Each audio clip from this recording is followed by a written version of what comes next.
doctor. Muchas gracias. Buenas tardes, buenas noches.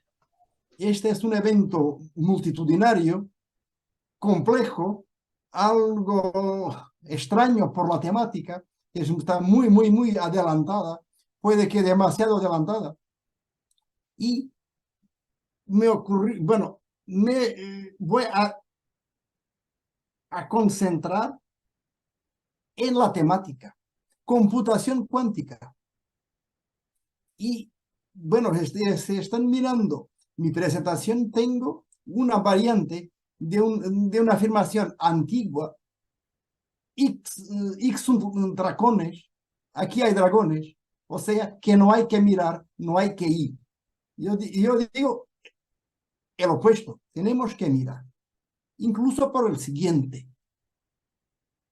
Si uno se da cuenta de cómo está la doctrina jurídica cuando aparecen cosas de cuántico, en español de España casi siempre es un timo. La gente no se entera de lo que pasa y habla de cuántico como podría hablar de holístico, que es todo y no es nada al mismo tiempo. Claro que hay gente que se lo ha llevado en serio, el cuántico como una nueva versión de la natura rerum. También hay quien hable de metodología FUSI, de metodologías de aplicación del derecho con indeterminaciones, pero se puede hasta caer en barbaridades, como la denunciada hace casi 20 años por Alan Sokal en lo que toca a la posmodernidad metodológica. Bueno, si esto puede ocurrir, ya no ocurre si nos fijamos en las consecuencias también jurídicas de la computación cuántica que está por venir, pero por venir no demasiado lejos en el tiempo. En el sentido que la dimensión teórica de estructuración algorítmica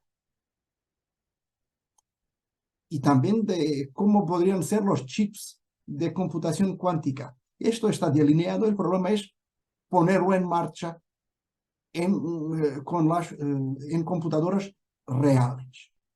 Y se pone de manifiesto, sobre todo en lo que se refiere a la seguridad de la información y a la ciberseguridad.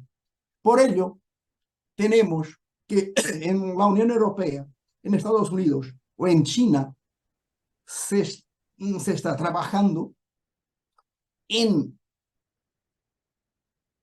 normas, en técnicas y normas técnicas para contrarrestar los efectos, digamos que dañinos para la sociedad y los derechos fundamentales de la introducción de la computación cuántica. Aquí, como estamos con derechos fundamentales, y esto es más próximo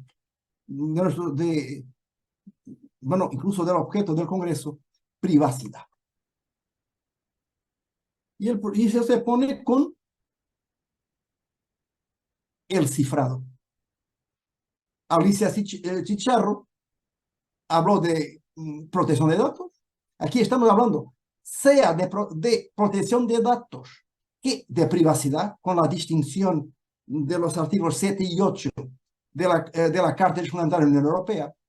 Y si miramos el Reglamento General de Protección de Datos, del cual Alicia se ocupó en la perspectiva de la transparencia algorítmica, sí o no.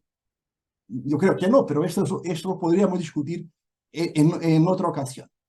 Pero en el Reglamento de Protección de Datos, si tenemos en cuenta las llamadas tecnologías de mejora de privacidad,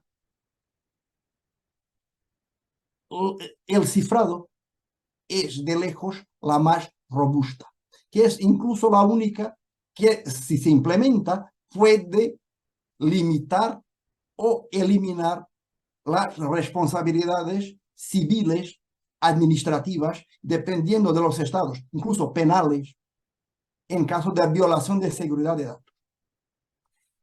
Esto no aparece en el derecho de la Unión Europea por primera vez en el RGPD en el 2016. Ya en 2009, la directiva sobre la privacidad y las comunicaciones electrónicas, a la cual le llamamos de una manera corriente a directiva y privacy, ya tenía la misma regla. El cifrado aparta responsabilidad. Por mayoría de razón, los problemas con el cifrado y con tecnologías cuánticas se pone en otras dos técnicas, la de pseudonimización y la anonimización. Doctor, Bueno, ya se ha sé, pasado el tiempo. Bueno, me voy. Telecomunicaciones, sí, cifrado importante en el Código Europeo de Comunicaciones Electrónicas de 2018. Previsto. También, bueno, ya voy a hablar de Portugal, nuestra ley de mayo de 2021, y a diferencia de España, es una ley, no es soft law. Esta carta establece, y esto es muy polémico, por problemas de lucha contra el crimen y el terrorismo, pero y en la Unión Europea hay un enfrentamiento muy claro entre el Parlamento Europeo y el Consejo con los gobiernos, y la Comisión está en medio, pero pendiendo al Consejo. Dice nuestra ley que todos tienen derecho a comunicar electrónicamente usando criptografía. Más, en la nueva directiva sobre ciberseguridad, la directiva NIS-2 o SRI-2 de diciembre de 2022, prevé, sobre todo para funciones esenciales, cifrado avanzado. Pero también señala que el cifrado puede tener una parte, digamos, oscura o negra, que es el ransomware. Porque el ransomware en sí mismo es un cifrado ilícito de datos personales o no personales. Que esto, hay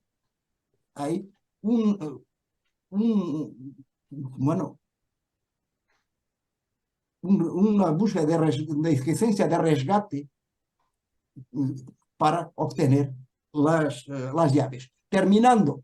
Y después la computación cuántica. Las computadoras cuánticas irán y ya procesan en pequeña escala qubits que tienen con una capacidad brutal de procesamiento de datos. Y esto, como señaló el Supervisor Europeo de Protección de Datos, el supervisor se ocupa de la protección de datos en las instituciones y agencias de la Unión Europea, desde agosto del 2020, que si llega a la computación cuántica, todo lo que tenemos en lo que se refiere a cifrados, anonimización, pseudonimización, se quedará en nada. Por ello, y como se sabe que va a ser así, lo que no se sabe exactamente es cuándo, ya se está trabajando en técnicas y normas de armonización de cifrado postcuántico, cifrado que aguante Doctor, la computación cuántica en Estados Unidos, en la Unión Europea. Esto habrá enlaces. También decir que en la Unión Europea estamos aún en plan de políticas públicas. En Estados Unidos, desde desde diciembre de 2022, ya el Congreso de Estados Unidos ha aprobado normas para que la Administración Federal haga una transición al cifrado postcuántico. una disculpa, Aquí doctor, no es hay que tengo una dragones.